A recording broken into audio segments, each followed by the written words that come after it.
G'day footy fans and welcome to Boothy's AFL Dream Team Fantasy Podcast. Today I'll be looking at the Sydney Swans. Well, what a team they are. They've been fantastic for so many years now. And there are so many players to choose from, as you can see below. And look at the matches they played. So many matches, so durable, and they played all four finals, hence the 26 in the M column there. So, Josh Kennedy, let's not mess around. If you want to have a captain for round one, he's your man in my opinion. Or Dangerfield, or maybe Treloar. But Josh Kennedy in great form at the end of last year, finals hero, and in great form in JLT2 in the wet up in New South Wales. They're just out of Sydney. And you can see his stats there, fantastic. Hanbury, if you want something different and you want to be different to Kennedy, the same price, same position, works hard, very similar output, not as many goals, but everything else almost just as good. Jake Lloyd, look, he's been around for 3 years. He's almost played every game in those 3 years. Very durable, played every game last year. Only 6 goals, but of course he's a halfback flanker / winger.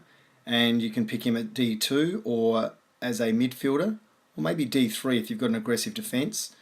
He is a very consistent player and is getting better every year. I think his disposals have gone up by about an average of 4 per season. He's up now to 24, and that could go up to 27 this year as well. Isaac Heaney, look, everyone's going to have Isaac Heaney. 24 games, 17 disposals, average 28 goals, but more mid-time is promised.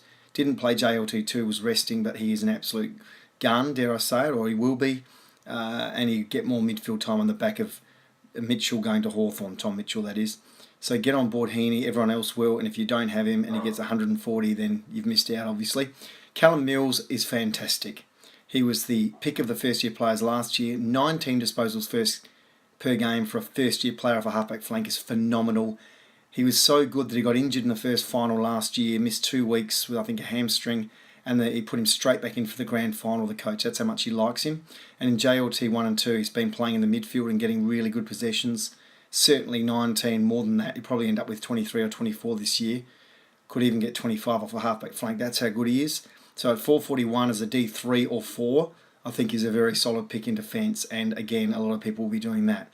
Zach Jones is an interesting one. He's been around for 3 years. The coach does like him. Again, he got injured with 5 or 6 weeks to go in the season, and they brought him back for the grand final after he played the AFL grand final the week before. And they brought him back in for the grand final at the expense of some other players at Sydney there. So Zach Jones, the coach, loves him. He only costs $3.33 as a defender 4 or defender 5. Only the 15 disposals, obviously missed those games I said. 15 disposals per game, only the 3 goals because he's playing a lot down back. But again, he's been in JLT in the midfield. Not getting huge numbers, but probably enough to get him up to maybe 430 or 450. So he might be a plus $100,000 player by the end of the season. But again, watch round one and make sure he's getting some time in the midfield and he is picked in that round one side, and then perhaps put him in your team. Worth a punt. He's up to 31 games and he's coming up to his 50th match this season if he plays all of them. Georgie Hewitt's an interesting one. He's been on the list for 3 full years. Didn't get a game in the first 2 years, but was playing midfield in the reserves and doing very well. He got to go up forward as a half forward this year and played almost every game. Averaged 13 disposals and got the 18 goals playing half forward. But again, more midfield time. Is that possible? He does look quite natural, and in JLT2 earlier this evening he did very nicely, considering it was pouring with rain. So he could be a good value, 349 forward, 4-5 for something different as well. Now look, there's 3 other players down there that you could, pick as well. Luke Parker, look, he had an interrupted pre-season for November and December. I'm not sure he trained during that period because of his November operation there. Seems to have come back okay. 26 games, 27 disposals, 25 goals, amazing player. He's an M1 if you want something different, but I was just worried about missing 2 months of footy. Kieran Jack, look, he's turning 30 this year.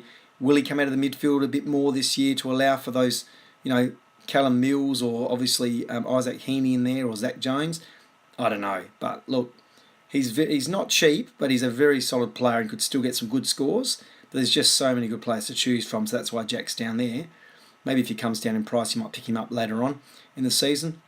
And Dane Rampy, he could average 75 or 80. The trouble with Rampy is sometimes he plays a nullifying role and sometimes he rebounds as well, depending on matchups and the weather and so forth. But he's so consistent. 26 games last year, 18 disposals per game, which is phenomenal for sort of a key back / third back.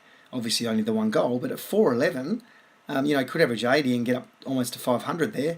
D4, might be worth something different. And Darcy Cameron, if he's in round 1 at 156 as a ruck 3 or F7, get on board.